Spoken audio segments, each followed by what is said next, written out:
গিয়েছিলাম রাত্রেবেলা। ফাইনালি চলে এসেছি। তোমাদের সাথে কথা হচ্ছিল। আমাদের বান্ধবী আসবে। এখন রাত্রি বাজে 10টা বাজে। তো চলেই এলাম তাকে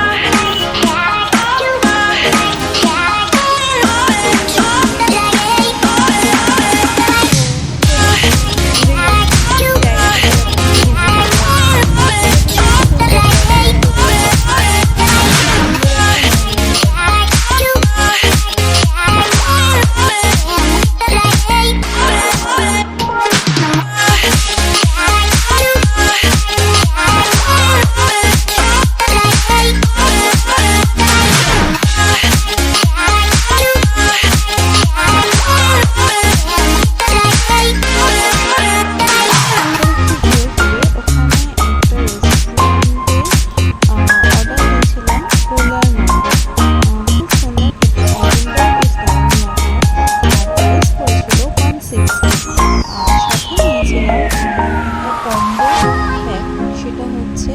ফ্রাইড রাইস, চিলি চিকেন আর ম্যাঙ্গো পান্না। দারুণ জমিয়ে আর খাওয়া দাওয়া করলাম। বন্ধুরা, তোমরাও পারলে একবার ভিজিট করে এসো, খুব সুন্দর জায়গাটা। আর হ্যাঁ, আশা করি আমার ভিডিওটা যদি তোমাদের ভালো লেগে থাকে তাহলে